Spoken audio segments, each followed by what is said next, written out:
Free audio post-production by alphonic.com.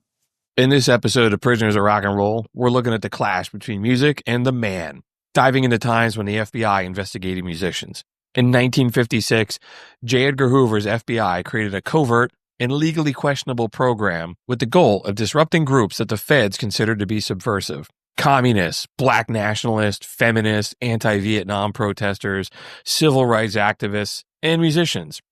Considering the role that music played in the 60s and 70s, it was only a matter of time before the FBI started investigating rock and roll. Some of the stories are silly. Like in 1963, a bunch of FBI agents are hunched over a record player listening to Louie Louie over and over and over, forwards and backwards, desperately searching for dirty lyrics that just didn't exist. And then others are more serious. In 1972, the FBI put John Lennon under surveillance and wiretapped his phone because Nixon was afraid that his stance over the Vietnam War would influence young voters.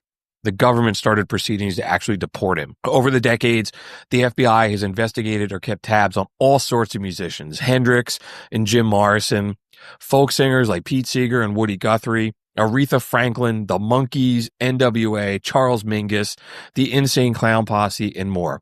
We got a lot of ground to cover in this one, but we're up for the challenge. Let's hit it.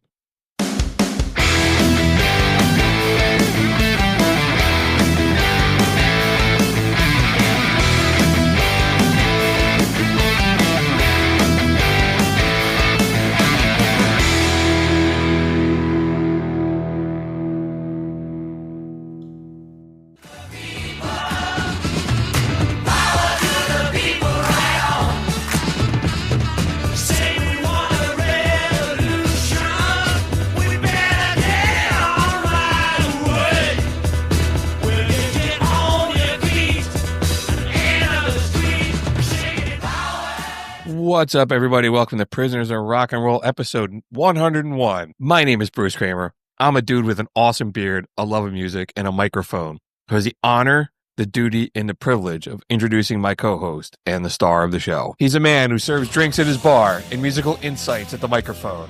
He's got a playlist longer than Route 66 and a spirit wider than a Hendrix solo. All hail the maestro of the mosh pit, Mr. Ryan McCusker.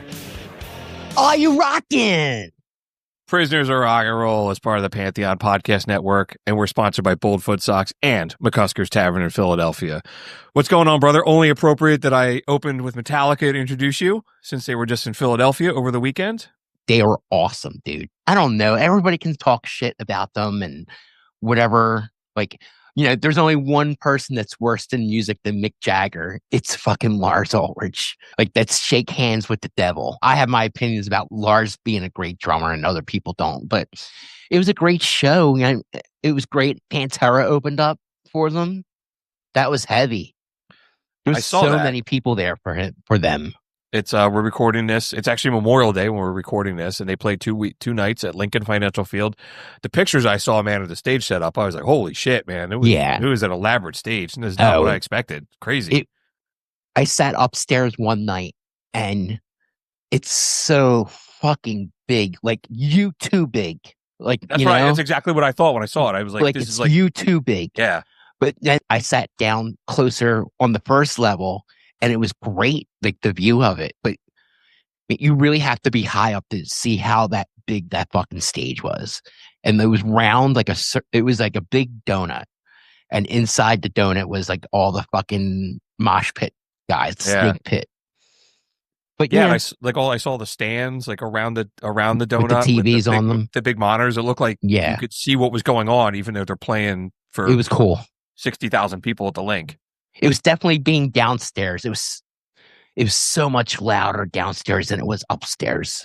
Like, holy shit. Like, it was, the fucking seat was vibrating when, like, Pantera was on. And it's cool, too, because, like, what they played in it, they guaranteed no repeat songs between the two shows, right? Yeah, and it was great. That's awesome. I've never seen Metallica. I've seen Pantera. I saw Suicidal Tendencies open for them, too, right? Yeah, they were great. And Robert's son playing. With Suicidal Tendencies? Yeah. Well, that's his original band that he was in. Now his son's playing for them. They were cool, man. I was kind of surprised to hear that they were coming out on tour, and I was like, shit, man. No, they never stopped. I've Huh. seen them a couple years ago, and they like live on the road. That's like what they do. They're And like I an think OG. oh They're like yeah, an OG like crossover hip hop oh metal. yeah, thrash. Yeah. They were like in that circle of all that thrash stuff. Like if there was like the big four, and if there was like the big 10, they would be one of them. I loved that side project he did, the Infectious Grooves, that like Yeah. funk band he was in that like Yeah. in the early 90s. That shit was great. Yeah. That's awesome, man. Yeah, I spent the weekend. We took our camper out. We just went down kind of near the Jersey Shore, like, I don't know, half hour outside of Atlantic City. And just, I literally did nothing other than like listen to music, read, and play cornhole. I didn't do shit. So That's all you need to do. You need the break. It was nice, man. It was, they had a band one night at the campground. So just listen to some music, and it was nice. Who's the first guy we're going to talk about? All right. So let me set the stage here. So in the 50s, J. Edgar Hoover, he swore that obscene material was causing an increase in juvenile delinquency. And that was everything from weed to pop culture. And he started this program called the FBI Counterintelligence Program, COINTELPRO. And they were like allowed to go after subversive groups. So they started by looking at like the communists and Black Panthers. And you think about like, you know, in the 60s, how much shit was going on, like women's rights and civil rights and, MLK and the war. So that this program for like 20 years was keeping an eye on all these different groups, including musicians. And the program ended in 1971, which I thought was crazy because activists broke into an FBI office and leaked it to the press because it was illegal as shit, the stuff that they were doing. And it's really cool because some of the papers that they had on musicians are like available online. So like people would do like Freedom of Information Act requests and get the files, and they would get published on the FBI website. But before we get into it, let me mention like having a file and launching an investigation are two completely different things. And this is a rabbit hole I went down a little bit. So like if the FBI kept a file on you, like Elvis, they had a file on Elvis, but they never investigated Elvis. It was like they kept all the letters of people that wrote in going like, this dude is corrupting everybody when he was shaking his hips on Ed Sullivan, or people were threatening him saying like, I'm going to kill Elvis. The FBI would put that in a file. So like they weren't investigating, but they kept files on. They kept dibs on everything. Yeah, just to see what was going on. And there was a lot of musicians like that, like Biggie Smalls. They had a huge file on Biggie Smalls because they were looking into the murder. So they weren't like actively investigating him when he was alive. They were trying to solve his murder. Yeah, they could go through his whole fucking life and five guys that would want to murder him. Yes, but you know, like I don't know, but they didn't at the time. It sounds shady when they're like the FBI kept a file on somebody, but they kept track of Jim Morrison and all his clownery. But they were never like actively like following him around. But the people that they were following around, it was like, holy shit. The FBI was watching. Who the fuck was watching Hoover? He was such an egomaniac, dude. Right, just doing whatever he wanted. He had like the junior GIs back in the day. You know, like he was more about selling comic books than fucking anything. He was just an odd dude. You look at the things he kept tabs on, like Martin Luther King, and it's like, why? Right. Like, well, he had this huge thing about Martin Luther King that he was like, he wanted to expose him because he had like unmarried affairs and shit, whatever. Well, it's like this uppity black man is creating all this disruption in society. So the man, like they were just looking for anything to bring him down. They're like, okay, yeah, man, is he a complicated dude because he had extramarital affairs? Maybe, but is that relevant to what he was doing for civil rights? I don't think so. They're just looking for anything to bring him down. He was Hoover was so complicated. You ever see the fucking movie they made? I did not. Oh, DiCaprio is the greatest actor of all time. And it really it shines him like to really like he made up his own history. Like he fabricated everything. Like he was the one that found the Lindbergh baby himself and no one else helped. You know, kind of, or yeah. He caught Pretty Boy Floyd. I caught Pretty Boy Floyd, but it was actually a fucking officer that did it. Yeah. And there's a lot of that in the movie. He almost is like the representation of the squares in the 50s, or like everything that all the counterculture. He was the representative of the culture that everybody was countering. He was a square and everybody knew it. He was a fucking square. Like very, I don't know. It makes me think of just very 50s, buttoned up. In the movie, DiCaprio plays him as a young man, and Hoover talked really fast, and he's very self-conscious about it, and it comes out that he had speech therapy to help him get over it all these years and everything like that. But in the beginning of like him being in the FBI, he's like, guy goes, "Let me ask you something. Why does everybody call you Speedy?" And he's like, "Oh, well, I had a paper route and I was the fastest guy." He's like, "Well, it doesn't have anything to do with your personality, does it?" Kind of thing. Right. Interesting. So, yeah. So the examples I gave in the monologue, I talked about a really absurd thing with Louie Louie and then a very serious one with John Lennon. So let's start there. Louie Louie was, and I had heard this for years. I remember hearing this as a kid. The FBI was looking into the song Louie Louie because they thought it had some sort of subversive language in it. Which is fucking ridiculous. If you can make anything out what the fuck they're saying, right? Congratulations. And it's a 60s garage rock song. That guy, like, picture Animal House. That's the guys that were listening to that fucking song. And the song, it sounds shitty. It's a garage rock song because they made it for $50. But look how iconic it was to like rock and roll. But I think it's iconic too because the FBI looked into it. It elevated it even more. It's a cool song. I think it's kind of timeless, dude. Yeah, I think it's timeless too, but because of the story around it. Let's play a little bit of it. Awesome.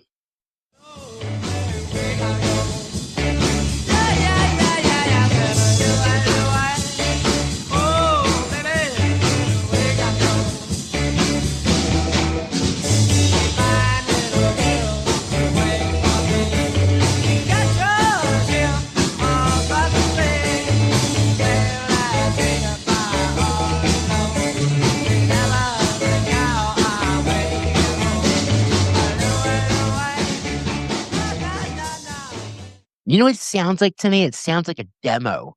Like somebody trying to come up with the song, like lyrics. And then Louie. That's what it sounds like, a demo, and they're writing the song, but it sounds perfect. When you try to define what was garage rock in the 60s, that's the song I think of. But I think that's why it's important, dude. But look how square they were to like even like look into like this beer drinking song. J. Edgar Hoover thought it had offensive lyrics. So he had agents. They said that they looked at it for 31 months, that they were playing it forwards and backwards at different speeds. They interviewed the band. At one point, they went and saw them at concert to try to see if they could understand the words a little bit better. It's a fucking song, man. It's like, what was that movie? Like Reefer Madness. Like, oh, they're going to hear this and they're going to become possessed. Yeah. Do you think it was because Hoover didn't understand it? It made him more obsessed. Like, I think so. It's like the ultimate goofy ass. The man doesn't understand the music and is looking into it. Why? Why did Tipper Gore do what she did? I don't know. Like, it's like, do they say like, "Oh, I love this country so much that I'm going to protect it," like that way? While we're like, we love this country so much, we want to rock and roll. And Louie Louie came out in 1963. It's before the Beatles. Right, but it's not 1955. Like, you're not going for Bacharach or Sinatra to this. But you did go to you went to Elvis to that. It's a little more like psychedelic sounding than Elvis. Like it is. I think it scared the shit out of everybody. Sure, it had to have if that's what, it scared the shit out of J. Edgar Hoover. Yeah. The big arc of the story of rock and roll. It is fascinating that the man, like that song, that's the one that I think it's just so bizarre. Like they could not look at it and say, "Oh, that means something." We don't know what, and we're going to have dudes look at it. We're going to make up what it means. We're going to make up what it means. I remember being like a teenager and hearing that like this is a dangerous song and there's some hidden meaning, and I'm like, I don't even know what the fuck there's. I've heard that song 1,000 times. I still don't know the words to it. I swear to God, the only thing I put that music in my head for that song is Animal House. Yeah, I've and that's what I see. Play. That song was written for guys like drinking beer and right. I think that was the idea of the song. Any drunk guy could fucking sing it. Yes, Springsteen. He said like songs on the river. He wanted to sound like frat rock, and he mentioned that as like a frat rock sound, like Animal House. Definitely. Yeah. Right, like that's the only place where you'd hear music like that is at the frats. I know Spotify sometimes, like when you play a song, it'll it'll show you the lyrics as you're listening to it. I should do that and actually. Yeah. What the hell does it actually say? Because I still don't know. And then, like I said, Springsteen will play it sometimes, and everybody sings along, but nobody's singing the word. They're singing the chorus. Nobody knows what the hell he's singing. Yeah. Or they don't even know if what he's singing is the actual lyrics or not. But everybody's just waiting for the Louie Louie part, bro. Yeah. Everybody knows that fucking part. Right, and that's it. It's like the Sweet Caroline. Everybody's just waiting for Sweet Caroline to come out. So that's the goofy side. But in the serious side was like John Lennon. So Lennon was targeted in the 1970s because he was anti-Vietnam, and he was doing a lot of interviews, and the FBI started like investigating him, like a full on, not that they're just writing shit down about him. They were like, they wiretapped his phone, and they had like 300 pages of notes on him. And Nixon started to be afraid that he would influence the election, and Nixon wanted him deported. Damn. FBI was actively working with immigration to deport him. It went beyond a passive documentation. They wanted to neutralize his influence.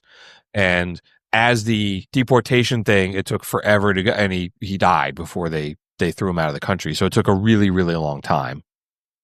I don't think that would have, I don't know. I mean, this country is so fucking crazy with shit. I mean, especially in the 70s and stuff. They could, I don't know, look how they threw Chaplin out of the fucking country. Right. It made me think a lot about like today, how we are very much like get people the fuck out of the country for things, or even like, I mean, Europe does not have a very good reputation for being like very pro freedom of speech right now. Like parts of Europe, you can go to jail for shit you say on Facebook and social media. So it just, it was really interesting to hear about Lennon. We're so lucky to we could say whatever we want. As dangerous as it is, we are lucky. Yeah. It allows us to have our podcast. Sure. Right. If this was London, they'd be coming to arrest us. Because we hate the Bee Gees and shit. they'd be hauling the warden off for being a fan of Coldplay. They should just haul him off and hose him down. Yeah, man, it's just it's interesting going back to Lennon. Though, it's interesting to me, like he was that dangerous at the time. I know, like, well, give I peace think a it chance started. But look how he fucking in the 60s, he got everybody wound up by saying the Beatles were bigger than Jesus. I think that's where it started. And then he comes to our country. He comes to our country and starts pointing out everything that's wrong with it. Well, and that's yes, but he also did become a citizen of the United States. But you hear a lot of that rhetoric now. They want to get rid of college students to come over here, like foreign international students come over, and then they're like, America sucks, and the current administration is like, well, you don't. Why are you here? Get the fuck out. It's like the same thing with like, I won't go see Roger Waters anymore because he just talks about political shit, and he's not from here, and he just talks about Americans, and I don't give a fuck. Play fucking animals, man. Nixon was crazy though. He asked Johnny Cash to come up and sing a fucking in the White House. Yes. And he wanted him to come up and sing Okie from Pinocchio, whatever the fuck it was. So it's like an insult. That documentary was great too. It was, wasn't it? Yeah. What's it called? Like Nixon and the Man in Black or something? Yeah. Yeah, it was good. All right, let me just keep rolling. Jim Morrison was a dude that they didn't actively monitor Jim Morrison, but he was so out of control that they did keep an eye on what he was doing. J. Edgar Hoover really thought that he was one of the guys, like he represents rock and roll is a threat, and this is all like rock and roll poisoning the culture, and Jim Morrison was like that dude. Well, you have to think though, you got goofy people like the Manson family running around killing people, just like the same mentality of Jim Morrison acts like a fucking crazy person. I thought it was worth putting on here because we did do a whole show on, was he a brilliant or a buffoon? Yeah. And I think we kind of settled that he was a little bit of both. He was a little bit of a buffoon. Yeah, but he was a shitbag. Yeah. And he did a lot of dumb shit. Like he getting arrested for pulling his pecker out on stage, and he had a flight delayed because he was being rowdy on it. So I guess the FBI was just kind of keeping an eye on him. They couldn't help it. Yeah. So you kind of have to. You're being like that. Yeah. And I mean, he didn't help himself going on national TV and say higher on the Ed Sullivan show. Right. And they told him not to. I put Light by Fire on here from The Doors. Let's play a little bit of The Doors.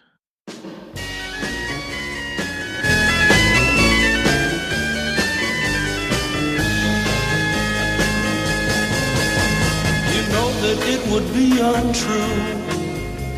You know that I would be a liar if I was to say to you, girl, we couldn't get much higher. Come on, baby, light my fire. Come on, baby, light my fire. I could totally see the FBI thinking that they're dangerous as fuck. Like culturally. Fucking right. I think when I saw the Oliver Stone movie when I was, we were like 13 when that movie came out. Not for nothing, I was going to concerts at that time, and I watched that movie and their concert performance, or how he like projected it. It scared the fucking shit out of me. I had a 13-year-old watching this rock star movie and seeing how everybody was reacting to it.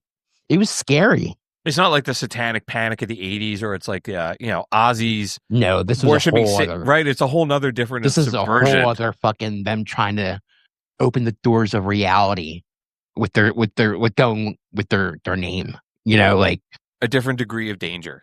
And that was Jim Morrison. I'm sure somewhere in his interviews he says something like that. Nat King Cole, I found this interesting. Really? So Nat King Cole, he wasn't actively monitored, but in 1957, FBI agent Mark Felt was famous because he was Deep Throat in the Watergate, went to J. Edgar Hoover and said that they thought that maybe Nat King Cole was a communist, or they were concerned about his civil rights activism. And he also stirred the pot because some hotels in Vegas would break their segregation laws and allow black guests to stay there when Nat King Cole was playing. And that got the FBI's attention.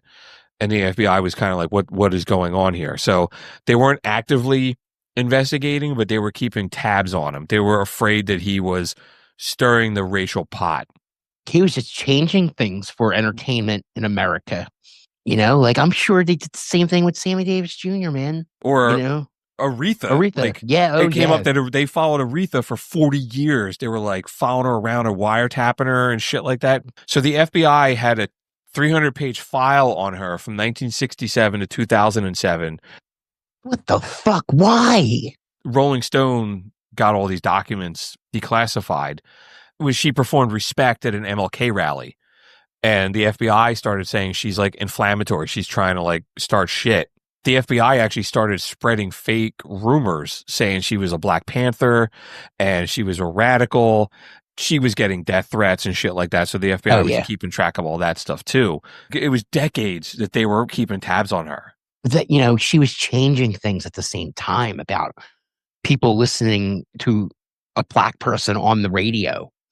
Especially a woman being so aggressive like she was. Like, not aggressive, but her voice being so powerful. The tone of her music was a little different. Like, Respect has got a little bit more of an edge in, like, the Motown stuff, right? Because Motown was very, like, don't stir the pot kind of stuff until Marvin Gaye comes around with what's going on. Well, I think a lot of history of black entertainment culture comes from the church. Like, oh, sure. That was like the start of, you hear even Whitney Houston, she started in her father's church. The same thing with Aretha Franklin. We haven't talked about her enough in the show, just how fucking important she is in music. And she's one of those people you listen to and you're just like, damn. Yeah. And in business, she don't fuck around. She took complete ownership of her business career too, after she was getting the runaround a little bit. And at a young age, she did it too. She had all the cards. I put Respect on here just because we can never RESPCT, bro. What you want, baby, I got it. What you need, you know I got it. All I'm asking is for a little respect when you come home. Just a little bit, baby, just a little bit. Just a little bit, mister, just a little bit. I ain't gonna do you wrong while you gone. Ain't gonna do you wrong, 'cause I don't wanna. All I'm asking. We have to do a show on the Muscle Shoals guys, because the Muscle Shoals guys are the backing band of that, and it's just amazing. I'd like to hear about that. I don't know about those guys. The record's popping now. It really is. They should have just did an FBI file on her, how nasty her voice is. You listen to her and you're just like, fuck. Otis Redding makes me feel like that. Buddy Holly makes me feel like, you listen to it, you're just like, fuck. Music for auto-tune or anything. It was just a microphone and her. I was doing some work outside my lawn today, and two teenagers, like, they're on their bikes riding down my street, and they were playing, they had their phone on their handlebars, and they were playing some hip-hop music, and it's auto-tuned to shit. And I was like, there is no soul in that shit at all. Like, No. you're like Aretha, that is her heart into a microphone. And some of this other crap, man, you are just putting a fucking computer in between it. But you know, like if a kid that's a teenager and likes music can't just feel what we just listened to, that's fucking parents' fault. We've been saying this for 5 years. Like, music isn't, it's about what you listen to, but it's how it makes you feel. And I was like, and all that autotune stuff, I've tried listening to it, and I'm like, man, there is no soul in any of that stuff. Let me tell you, in between the fucking Metallica concerts, Post Malone and Jelly Roll were at the Citizens Bank Park. I saw that, yeah. I'm like, what a fucking night and fucking day. Metallica started because of bands like they are and how the system works. They're the Rolling Stones of our decade, of our generation, but they kind of did everything on their own terms. They didn't make any videos until their fourth album. So I found this was fascinating. Pete Seeger, the folk musician. Oh, of course he does. Of course. And all those folk singers, man, they were all being investigated for this shit. I can see why they do it to Pete Seeger. Totally. He was saying fuck everyone. And a lot of folk music you would think is like very safe sounding, but it wasn't, because that was the shit that was like really anti like Vietnam. Seeger was blacklisted during the McCarthy era when they were trying to find like communists in the 50s and all this other shit. And he was actively targeted by the FBI. They thought he was a communist. They said his file was like almost 2,000 pages long. I believe it, dude. And at some point, Congress subpoenaed him and wanted him to testify on a Un-American Activities Committee. And he refused to like say anything. So then the FBI used this as like, okay, we're going to keep an eye on him. Agents would call ahead to like venue, like he was supposed to play Carnegie Hall. And the FBI would start calling saying, do you know that Mr. Seeger is probably a communist? And so he's going to have these angry communists and they're probably going to burn down Carnegie Hall. Like, they were actively trying to stop his concerts. Because, this land is your land. This land is my land. It's fucked up, They were even calling venues and making fake threats. Like, well, we're going to come, we're communists, and we're going to come and we're going to protest and fuck you. We're going to burn your venue down, to try to get venues to stop him from playing. Like, his songs are the most American songs you ever fucking hear, bro. His songs is what America's all about. The media is always supposed to be like the fourth branch of government, but I'd argue that it's music. From Pete Seeger to Chuck D, from songs like Ohio to What's Going On. They've been calling bullshit on society since, as Keith Richards said, Adam and Eve wrote the only original song in history. Dissent and speaking up is American as fuck, and it's hardwired in our history.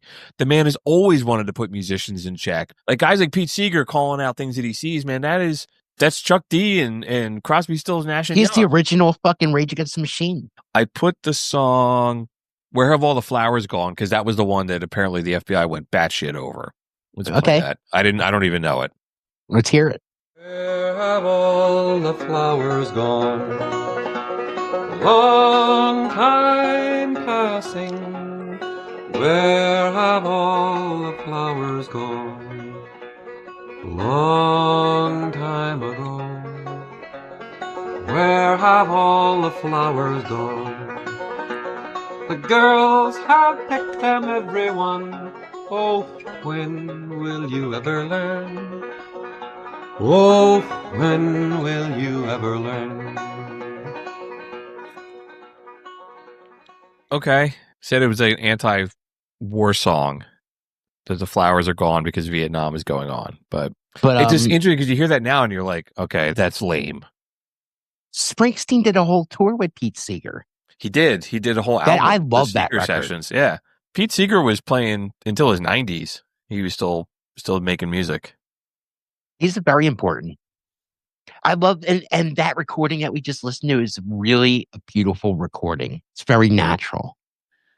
Pete Seeger and Woody Guthrie, Arlo Guthrie, all those guys, even like Peter, Paul, and Mary, like, Well, let's not get out. You got to. Puff the Magic Dragons. Yeah, but but they did some political shit too. Oh, fuck! That was the original folk. The story of a folk song is to be political. Yeah, we haven't talked about folk music very much, and Because doing it, I'm not a folk singer, man. I don't listen to a whole lot of folk music. I think the warden does. He probably does. Scrolling out through the rest of my list here. Oh, you know another band that was interesting that was investigated? They think they were the Monkees. In 1967, an FBI agent attended a Monkees concert and said it was full of subliminal left-wing anti-U.S. images about the Vietnam War. They have a file, like a 34-page file, and it's interesting because Mickey Dolenz is now like actively suing the FBI to get access to the file because he wants to see. He wants to see. Yeah. I want to read that more than the Kennedy files. Like, what the hell are they thinking about the Monkees? Who else? Said Elvis. So Elvis was one that they, several citizens wrote letters to the FBI complaining about his arousing performance and how corrupting it was. And the FBI kept a file on him, but they never investigated him. But I figured I think because they liked his music too. I mean, they had teenage daughters and shit. Well, you know what I mean? I put Jailhouse Rock on the playlist thinking this would be an opportunity to play Elvis because why the fuck not? Exactly. Everybody let it rock. Everybody in old cell block was dancing to the jailhouse rock. Spider Murphy played his tenor saxophone.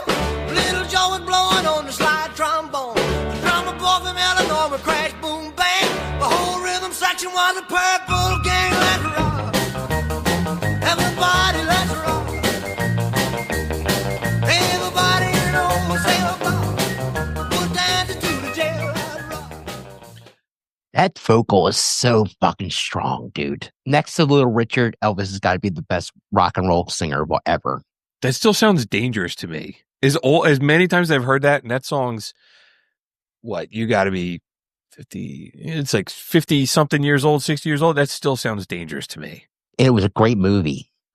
It showed him as like a James Dean kind of guy. You know, One thing that gets me with the lyrics too is like the warden's throwing a party. Our warden's not doing that. he ain't doing shit. He's still hungover from the Eagles parade.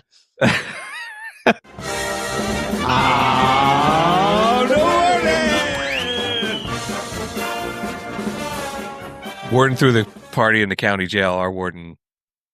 To the party in the bathroom toilet. You want to take a break? Yeah, let's do that, man. Yeah, of course. Let's take a break. We'll be back. Stick around. Prisoners of Rock and Roll is sponsored by McCusker's Tavern at 17th and Shunk Streets in Philadelphia. There's something for everyone on the beer list and the jukebox at McCusker's. It's minutes from the sports stadiums in Philly, making it a great place to stop by for a few drinks before or after a concert or a game. Come see for yourself why everyone from Philadelphia Magazine to Playboy has called it one of the best dive bars in the city. Visit them at 17th and Shunk Streets in Philadelphia or on Facebook. That's McCusker's Tavern.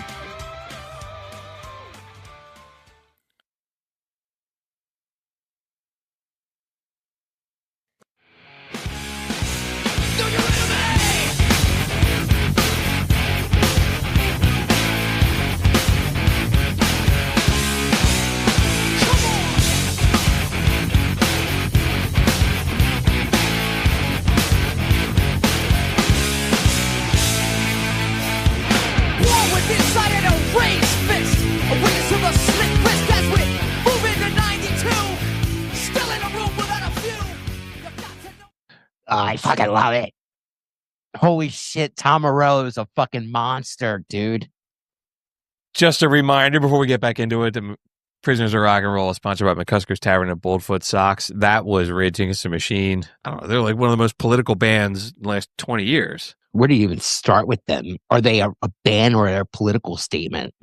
So they didn't have there's been no file that's been declassified about Rage, but can't imagine that their protests and all the shit. I'm sure there's still one on fucking Zach. I'm sure they know he go get a cup of coffee.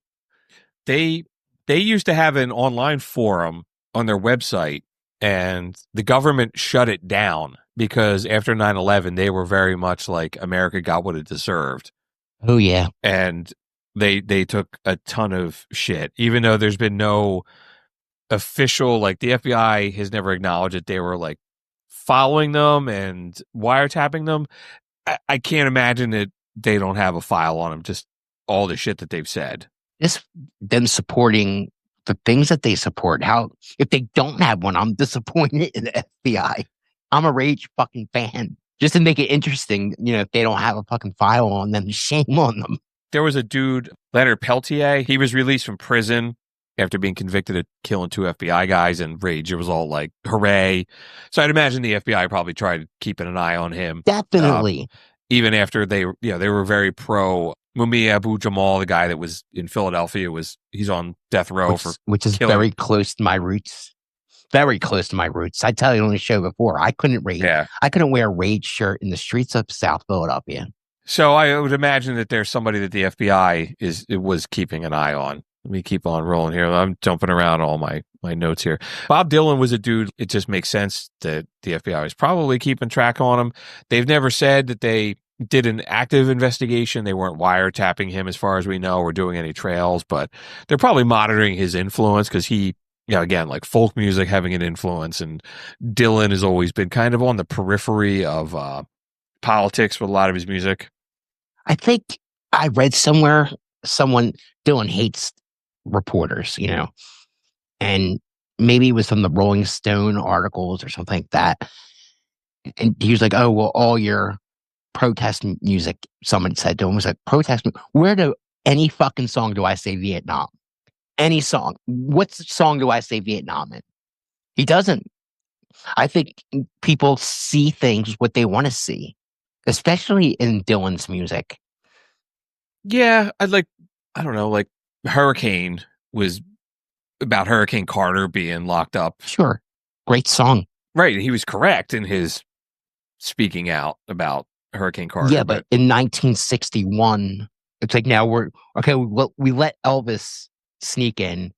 Now we're going to let this curly-haired kid in with sunglasses. Bobby's in the basement mixing up the medicine. I'm on the pavement. Think about the government. If they want to fucking go against Louie Louie, what the fuck they're talking about? Yo, what the fuck? Let me know. What the fuck is Dylan talking about? Because I don't fucking know. Even in the spectrum of politics, like music has always been kind of a left-wing thing because it is counterculture. That's not taking a side in politics. That's just fucking reality of music. There's far more musicians who are on that side of the spectrum politically than Ted Nugent or Kid Rock, just because it is counterculture. That's just, it's nature of music. Anyway. When it's dangerous, it's people like it, dude. I'm sorry. Anyway, Charles Mingus, the jazz musician, he was very vocal about his stance against Vietnam. And he would also go to like anti-war rallies. He went to civil rights rallies. And his wife said that the FBI would knock on his door in the middle of the night. I want to talk to him, and they would find his friends and they would start talking to them. Like, do you really want to hang out with this dude? He's kind of a radical. We hear some of his music to see dude. What the fuck they're talking about. Better get with your soul.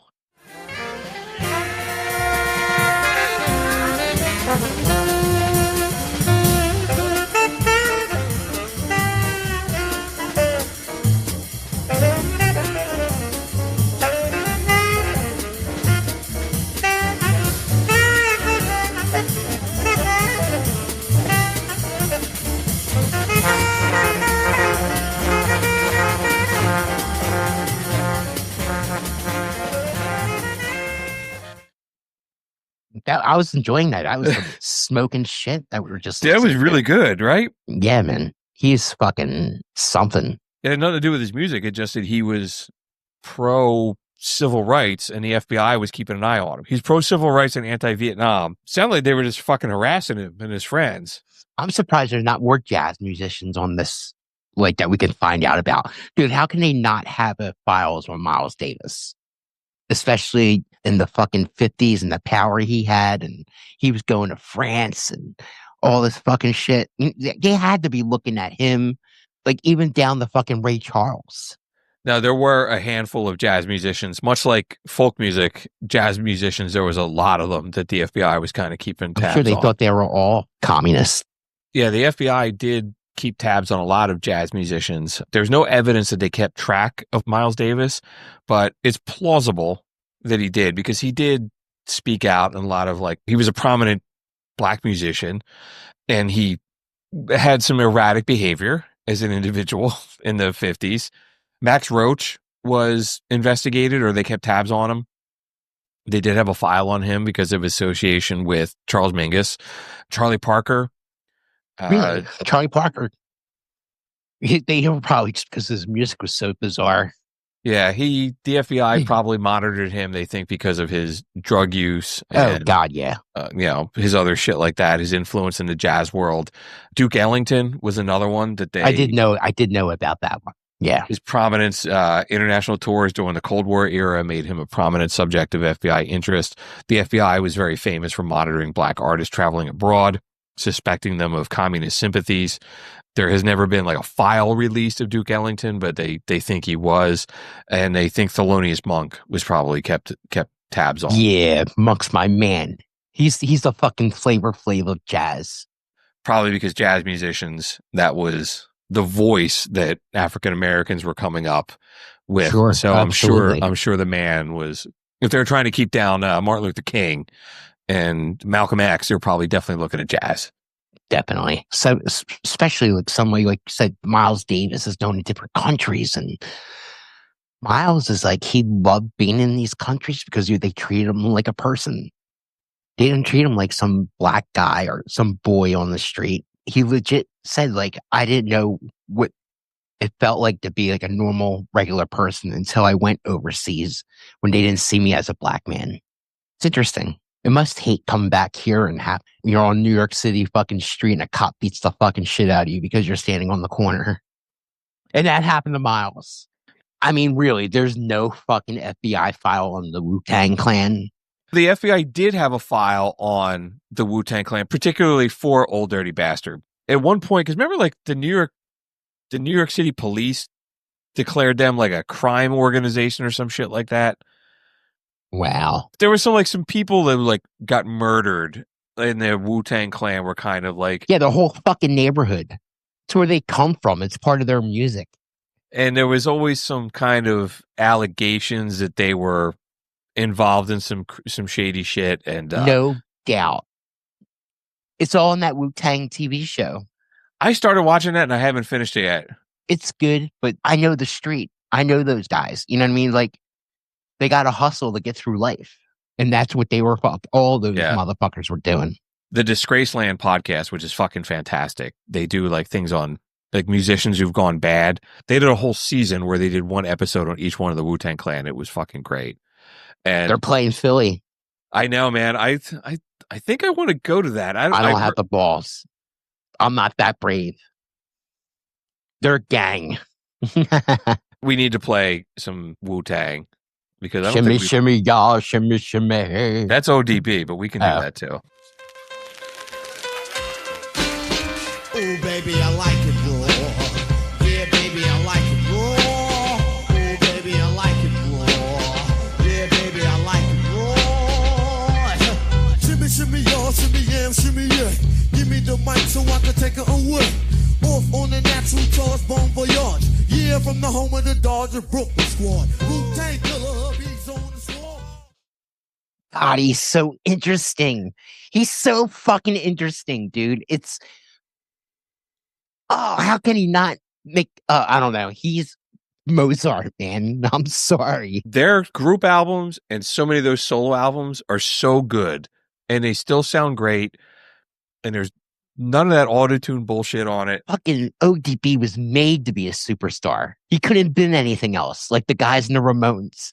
He couldn't have done anything else but be ODB. Right. He was the Flavor Flav of the Wu-Tang Clan. Yeah, Flavor Flav's good, but ODB's on a whole other fucking level. Flavor Flav just goes, yeah, get the party right.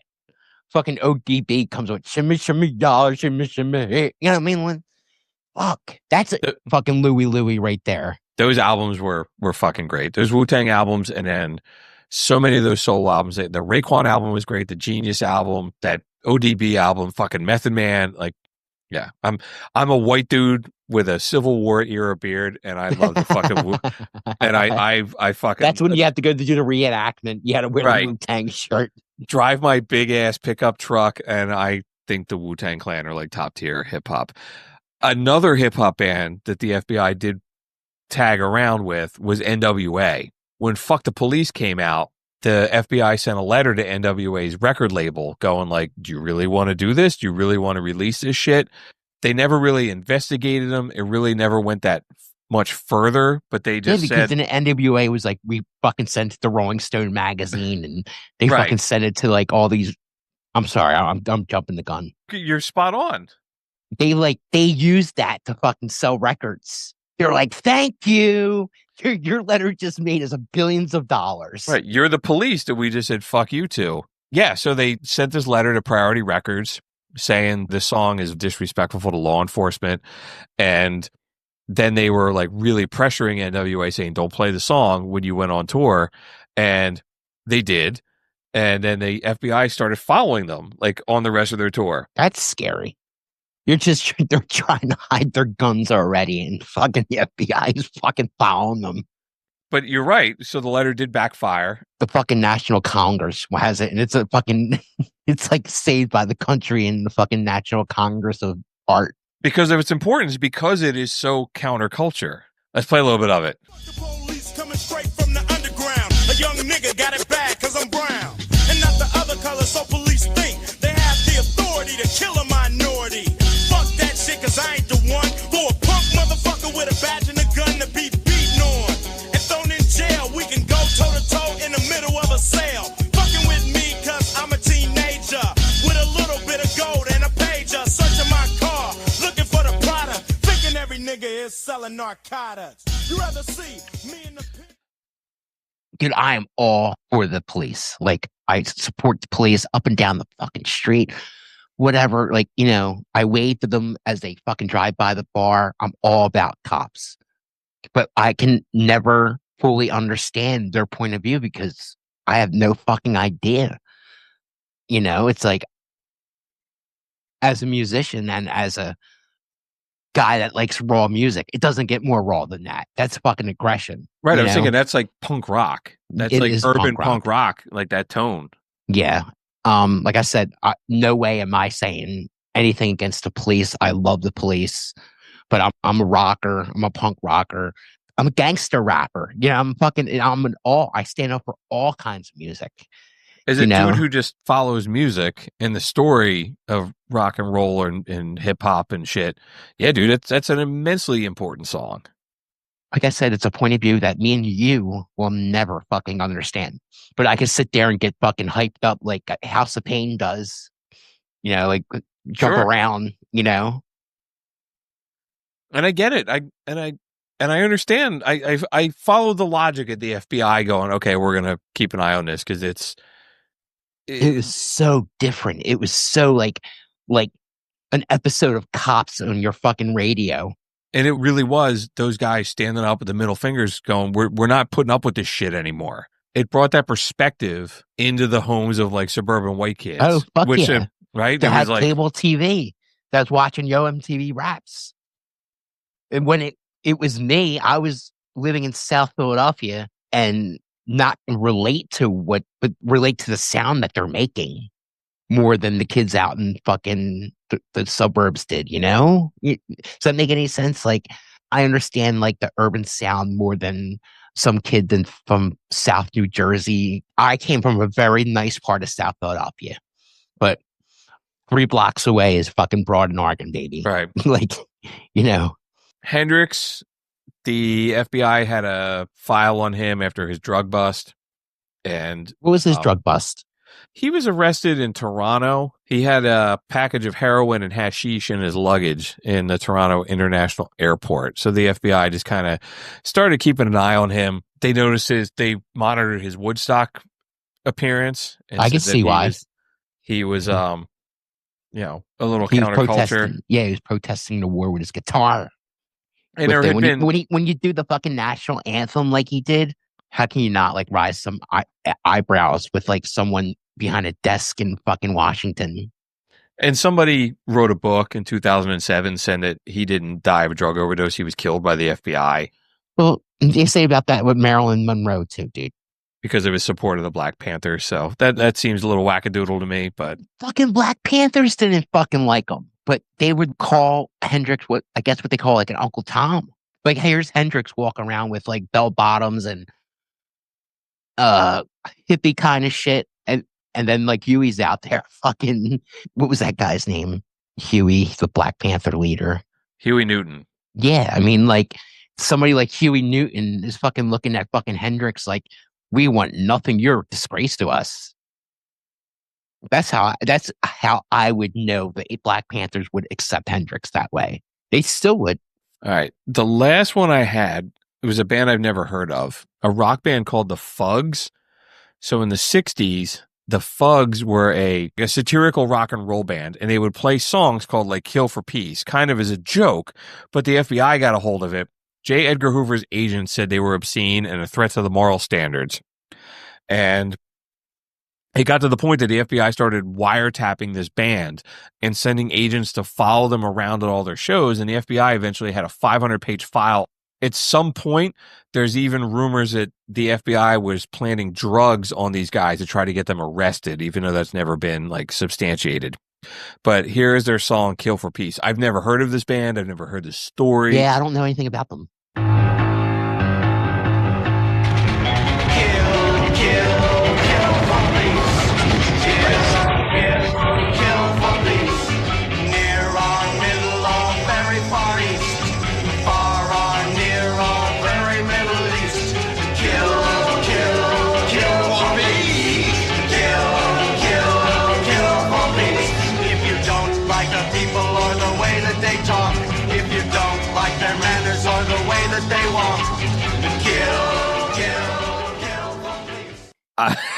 Jesus Christ. What a wacky song that is. What the fuck did we...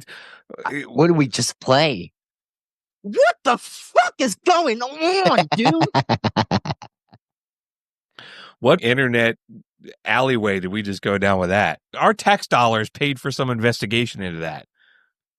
You know, what gave me the idea about this episode was I watched a documentary about the Insane Clown Posse. And man, the FBI really fucked with them. And I'm sorry, I said I had one more artist, and I have a biggest part of my notes is on this. So in 2011, the FBI's National Gang Intelligence Center classified Juggalos as a loosely organized hybrid gang in its annual report to Congress.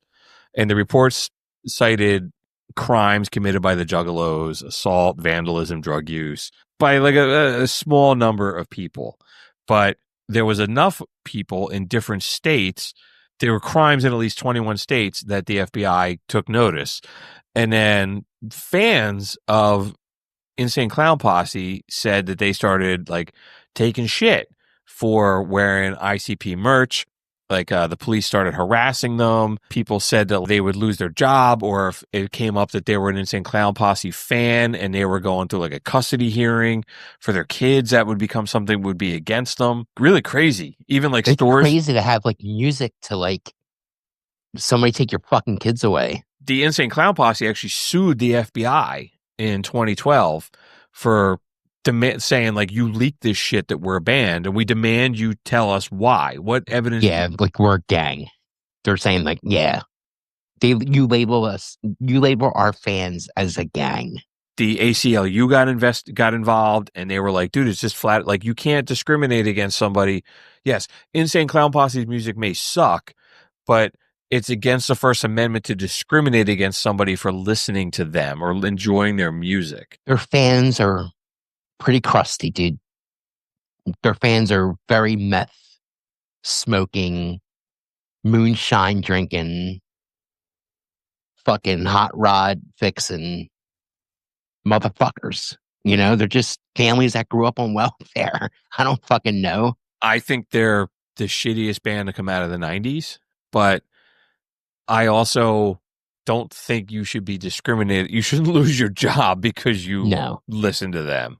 I heard someone said in the bar, I didn't come up with this, there's some different people's opinion, said they're the worst band for the worst kind of people. And somebody I know said that to me in the bar. And then they wound up leaning into the protests, and they had like a Juggalo march in Washington, D.C. to protest the gang label.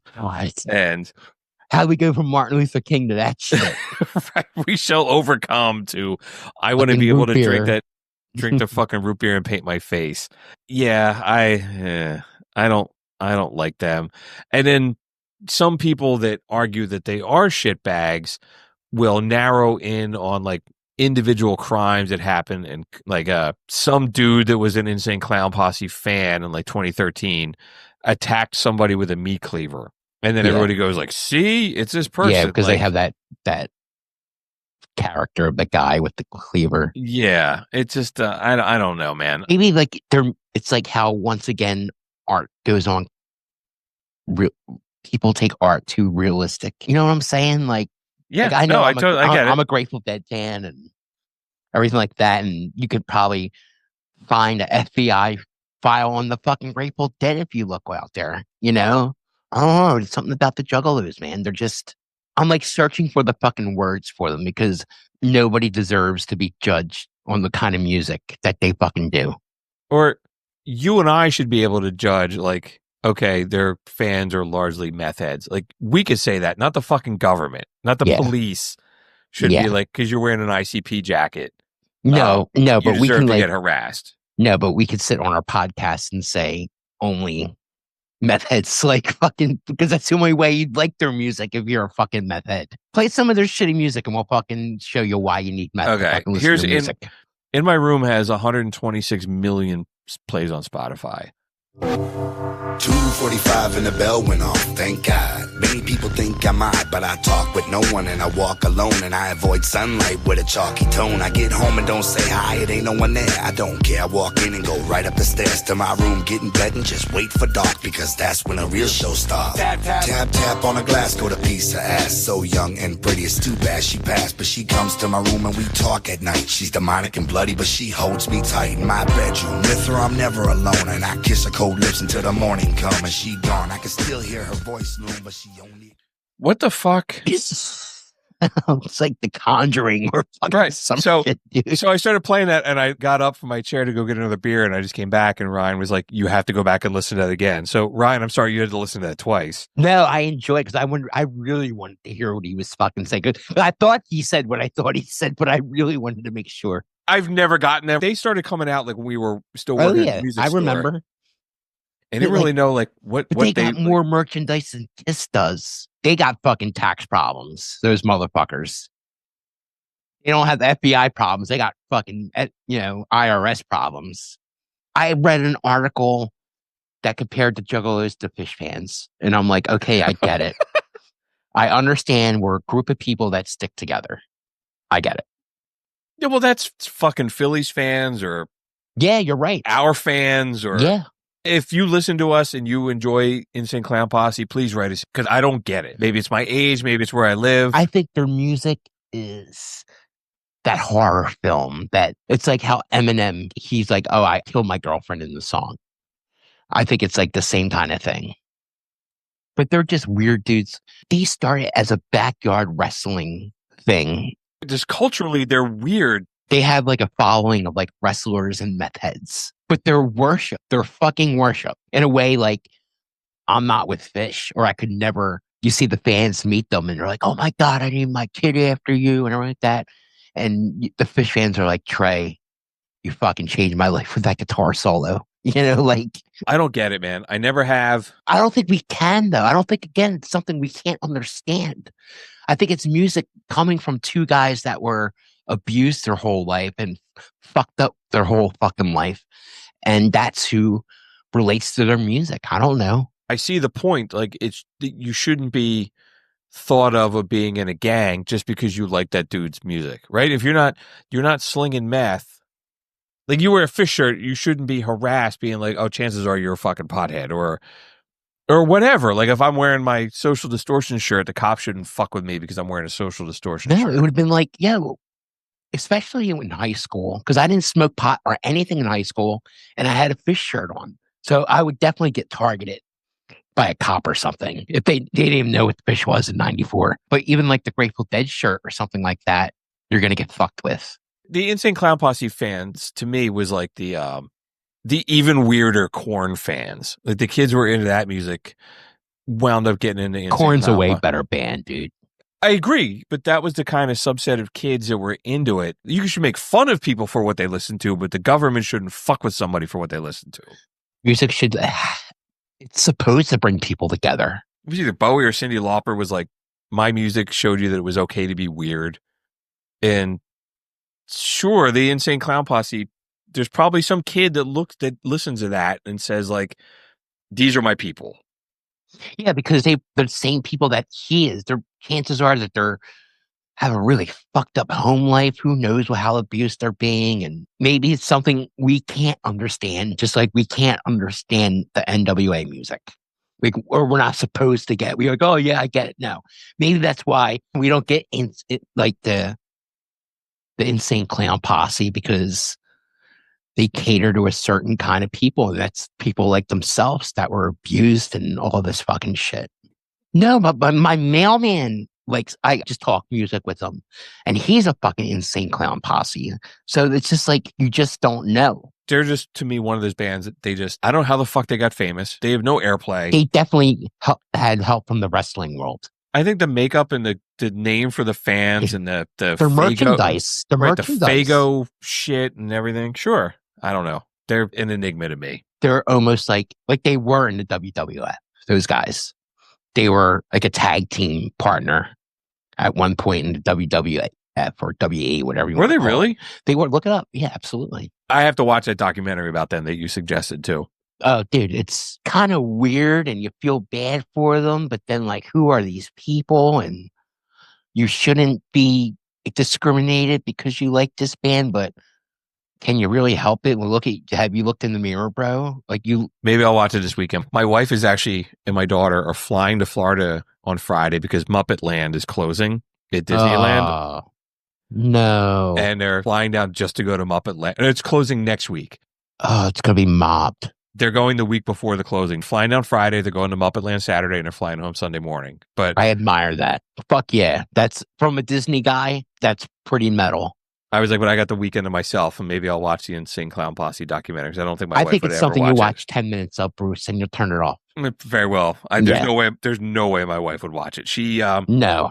I watched it because I needed to watch something, and then again, I come up with an idea by watching something that I make myself watch, She will indulge me in a lot of music shit, and she would not indulge me on that. All right, man. I think that is the FBI and rock and roll. How can the FBI, how can the Sex Pistols come to America and the FBI don't fucking follow them? They had to have been. Yeah, I didn't There's get so in. much out there. Even said the line between an open investigation or we're just keeping an eye on punk rock. They had to have been. Especially the fucking Pistols coming to America for those fucking 3 weeks that they were here. And the weird gigs the Pistols were playing. They never been to America before. So they're like, we want to go to Texas. We're going to go play for the fucking Yahas. The yeehaws and the roadside bars. And like, they think that's what America is. Like these fucking middle of nowhere John Wayne places.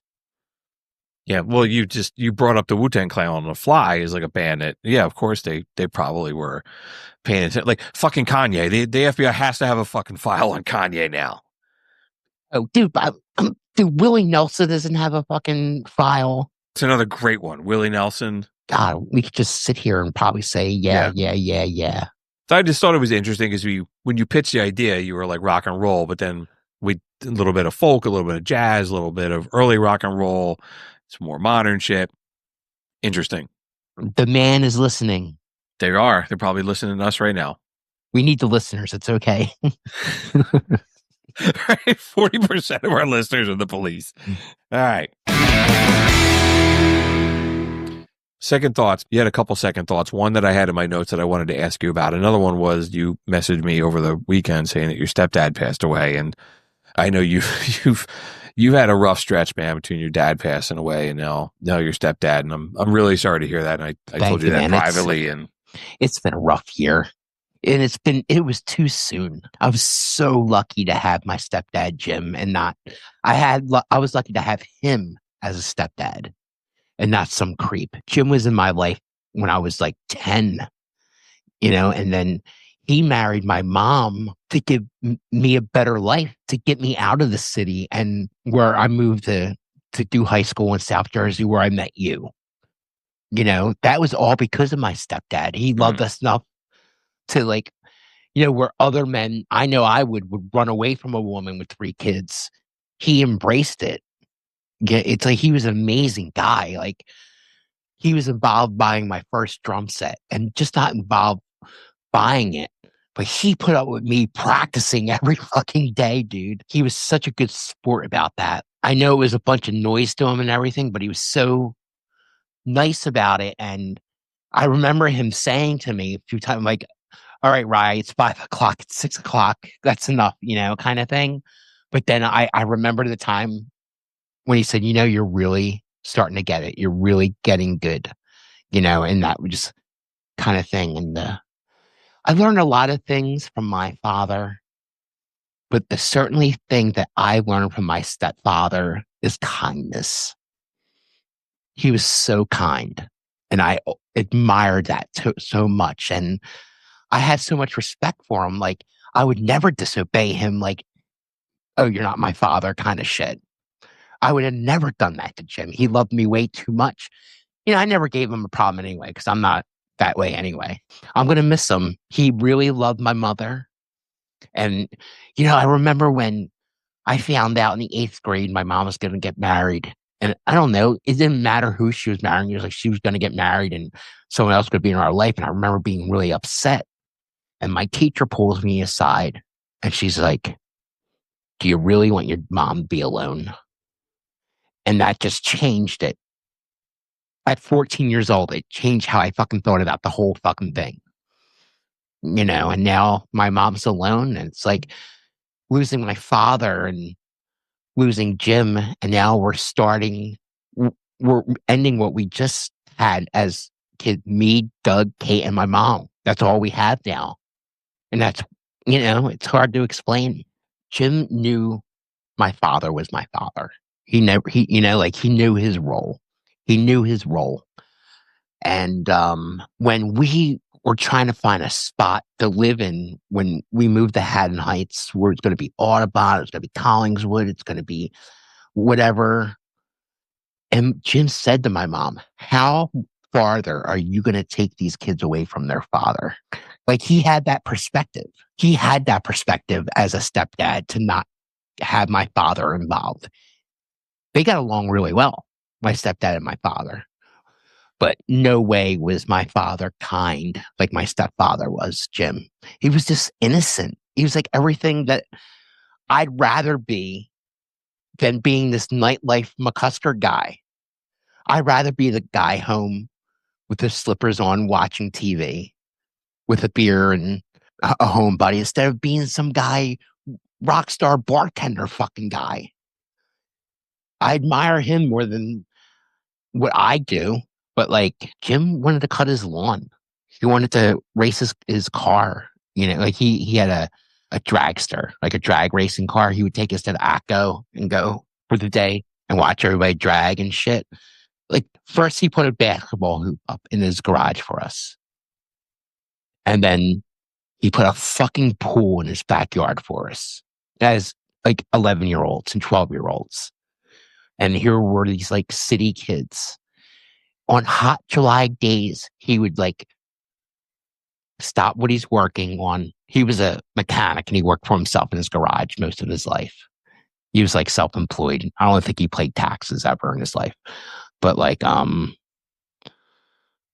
he would come and get us. It was so important for us to be comfortable on a hot day and not be in the fucking city and to be in his backyard with a pool. He put that pool up for us. He married my mom to give us a better life. Like, if it wasn't for Jim, I'd never be the musician that I am. If it wasn't for Jim, I wouldn't know you. It's amazing how songs can give you a different meaning than it did for 30 years. Like, I was at the Metallica concert and Nothing Else Matters comes on. And that was like me and Doug's theme about the bar. Nothing else matters but the theme of the bar. get in the bar together, fuck these relationships. The bar has to continue. It would be number one. And now I'm at the Metallica concert and my father's gone and my stepfather's gone. And I'm like, nothing else matters with family. It's like the song has a different meaning to me now.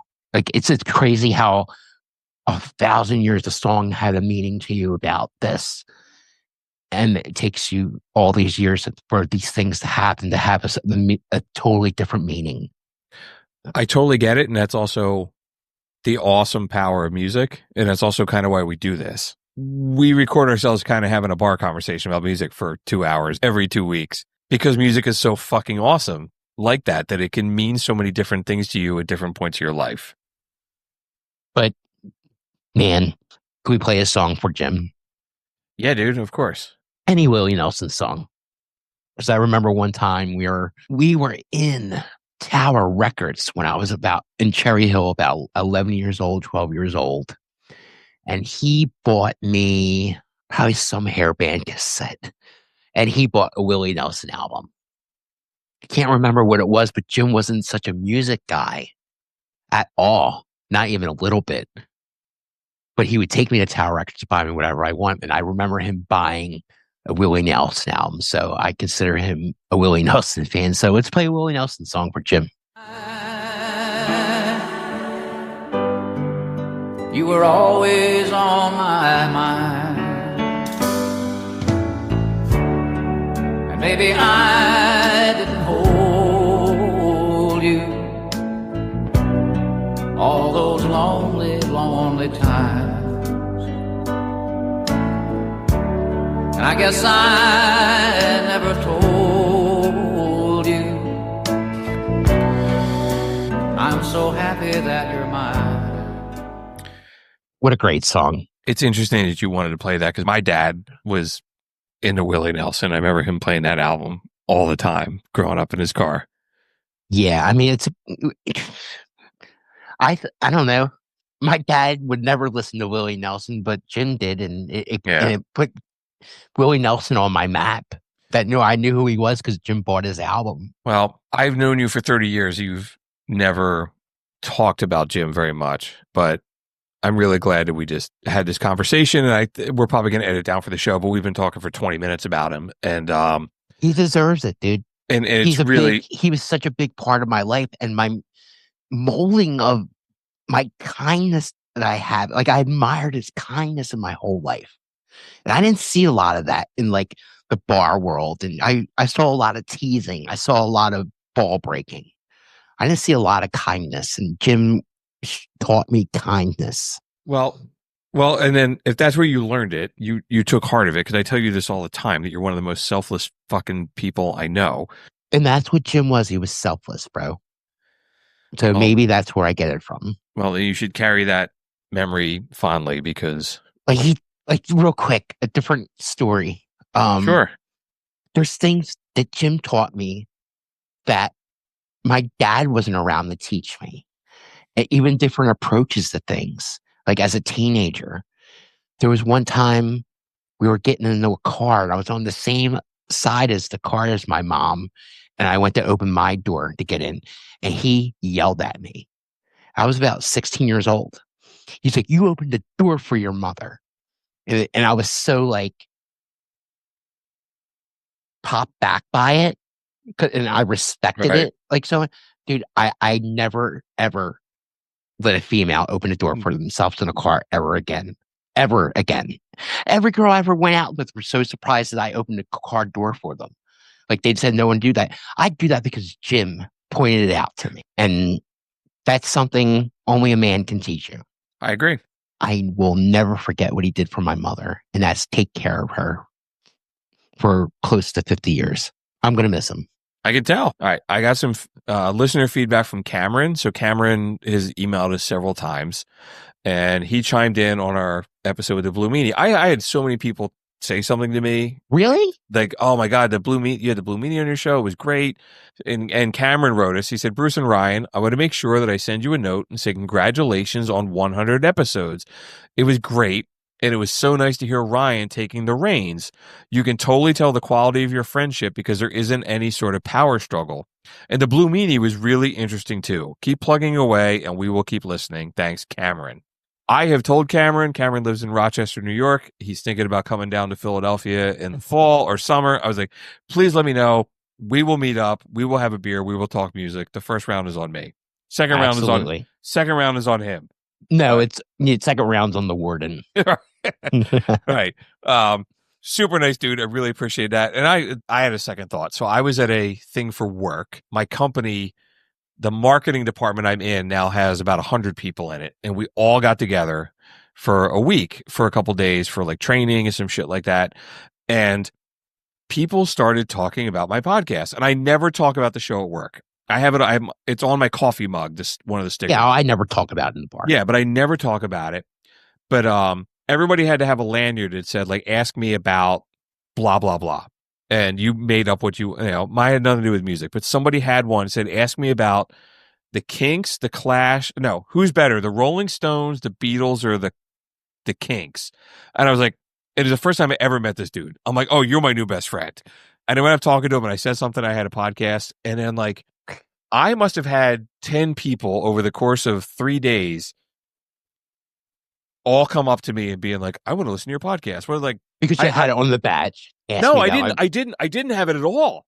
Oh, wow. My badge said, ask me about what it's like to be struck by lightning, because I've been struck by lightning. But really? like, I didn't know that. Like fucking Caddyshack. I'll tell that story next episode. But word started getting out like, oh, Bruce is really into music. He has a podcast. Like some people in my office know, but I had people that like, oh, I work in Washington State. What's up with your podcast? And I have a new boss, and this conference was his first week. And we were shooting a shit about something. And at the end of the conference, I was like, hey, man, I'm looking forward to working for you. And he's like, I got to ask you a question. If I had to listen to one episode of your podcast, which one would it be? He's like, I'm really into fucking music, and that's how I want to get to know you. And I was like, dude, it's awesome. And I told him to go listen to the CBGB episode because he's really into punk music. But I was like, dude, like, I was so happy to hear all that kind of shit. Again, because I'm like, I don't talk about it at work because I don't want to. No, but I don't want to exploit it. But I'm told all the time how awesome the bar is. That means fucking nothing to me. When we get our listeners to write in, like that fucking means more to me than any write up in Playboy magazine about the bar. Well, like my company does a podcast, and somebody got up and said like, we're going to talk about things that people in the room have in common, and they're like, so and Bruce are both podcasters. And I had so many people like, really? You're a podcaster? And I was like, yeah, I've been like, how long? I'm like, 5 years. And it just turned to this. It was really, really cool. Most podcasters don't get past 3 episodes. Correct. And there were so many people at work. Like one guy that lived in North Carolina came up. The guy that had the lanyard said, "Talk to me about the Stones versus the Kinks." And he came up to me like 2 days later, and he's like, "Hey man, I'm getting ready to leave. What was the name of your show again? I want to listen to it." So I think a handful of people that I work with are listening to it for the first time, and I hope they enjoyed it. Welcome to the family. So, welcome to the insane asylum. Here we go. Yep. All right. Music news. I got 2 music news stories. One, Billy Joel canceled all of his upcoming concerts through July of next year because he's diagnosed with a brain disorder. That causes fluid backup and affects his hearing, vision, and balance. His doctors advised him to stop touring. He's supposed to have a full recovery. But, I'm sure that fucking bottle of whiskey he drinks every night's not fucking helping him. Right. So everybody got a refund, but it's called normal pressure hydrocephalus, a brain disorder that causes fluid buildup. And he's just supposed to go through physical therapy. He doesn't need surgery or anything else. And speaking of fucking mental disorders, Kanye West released a controversial new song called Hail Hitler as part of his upcoming album called Cuck. The track was released on the 80th anniversary of Nazis' defeat and featured pro-Hitler themes, anti-Semitic lyrics, and a sample from a Hitler speech. And they like Spotify put this on. No, they won't play it. It was like it was leaked on like YouTube because like none of the streaming platforms will play it. It was banned on Spotify, YouTube, Apple Music. It's gotten 10 million views on Twitter. I can't tell if he clearly has, they said he's bipolar or something. But so am I. But I'm not fucking writing songs about Hitler. Being bipolar does not give you a pass and not be a fucking asshole. No, look, somebody like Jelly Roll. I don't know anything about him, but I know he like takes mental health seriously. Yeah. Even fucking Metallica the other night had this whole thing about suicide and everything like that. But then you got Kanye West celebrating a masked murderer. That's what Hitler was. He was a masked murderer, dude. Right. And I would love to do a show on Jelly Roll and his music and his story and everything. But Kanye is such a fucking shitbag of the week. Yeah, he's such a jerk off. Shitbag of the week. Dun, dun, dun. Yeah, I don't even know what the fuck else to say. Like, dude, I sat through one of his performances and I couldn't even understand what the fuck was going on. He's so... Whew. He's a scumbag. Because if he is that mentally ill, somebody needs to intervene and get him the help he needs and get him away from releasing music. Fucking start an FBI file on him. They have to have him because he's a talented hip hop guy too. That's all he is. He's a musician. He's taking way too much credit for whatever's going on in the world. But he's either delusional. He's fucking delusional. He's either a brazenly wackadoodle anti-Semite, or he's so mentally ill that somebody needs to take care of him better. I wonder if all the nitrous oxide he does. Like, I play softball a couple nights a week, and somebody always has a speaker in the dugout, and they're playing music. And when they play his music now, I'm like, why are you playing this? He's a fucking jerk off. Like when they play like him or Diddy, I'm like, why are you playing this? He's a scumbag. He's a scumbag. Right. Well, it's better than, don't listen to Dixie Chicks because they fucking talk shit on, All right. The electric chair. I found something today that I think I want to send you the electric chair. Okay. I was working out in my backyard and I just had Spotify playing.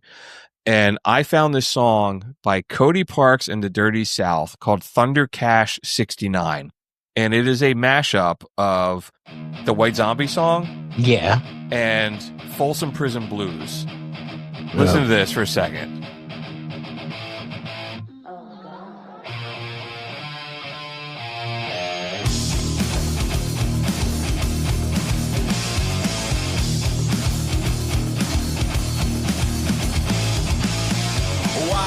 Train a coming, it's rolling around the bend, and I ain't seen the sunshine saying. It honestly sounds like an AI song. It really does, right? Like you say, write a song that sounds like. I was like, what the fuck am I listening to? Like, I heard it when I don't know. Nothing surprises me anymore. And I'm like, what is this? Everything is not sacred. Nothing is sacred anymore. And I wouldn't be surprised if this was totally AI. I don't know this. I don't know Cody Parks. He's not even gonna have a record. It's like he's gonna be fucking famous on YouTube. That's it. It's all you fucking need, I guess. I was like, oh my god, this is. And I fucking love White Zombie and I love Johnny Cash. I'm like, this is awful. No, but what he's trying to do is awful. Well, it's worse than like. I like that Kid Rock song where he took Winter Skinner with Zevon and Skinner, right? Put them together. This is just not good, and I wouldn't be surprised if it turns out that this is a AI completely generated fake artist. It sounds something like a jock would put together. Yeah. Even the way he's singing, like the cars. He sounds like the guy from Butthole Surfers. All right, let's get it. Come on. All right, this is fucking terrible. Where the fuck's where's my electric chair thing? We sentence you to death.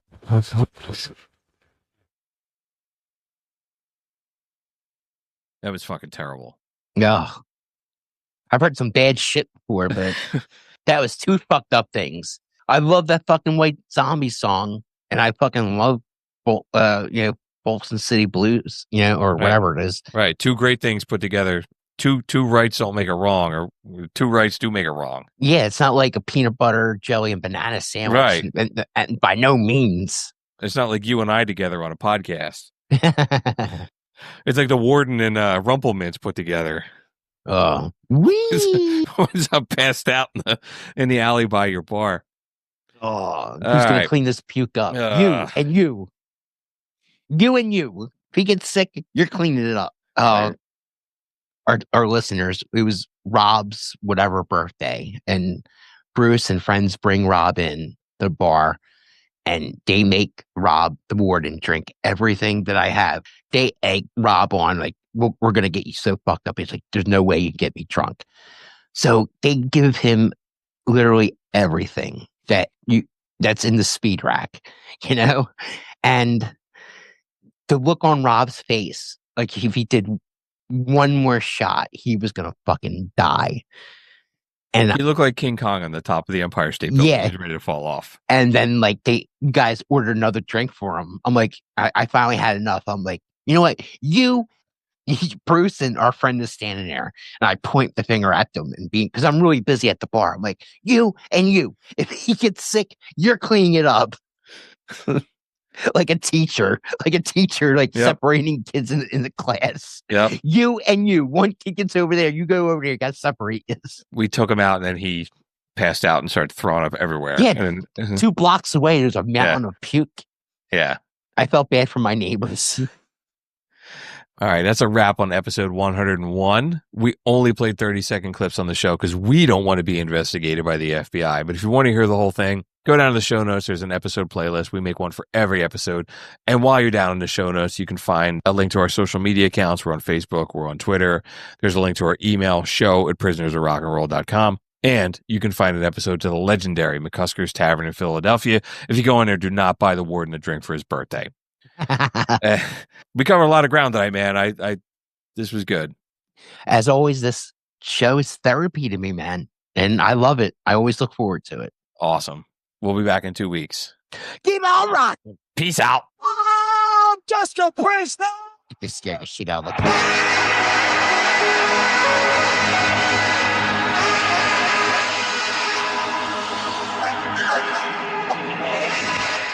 Of rock and roll!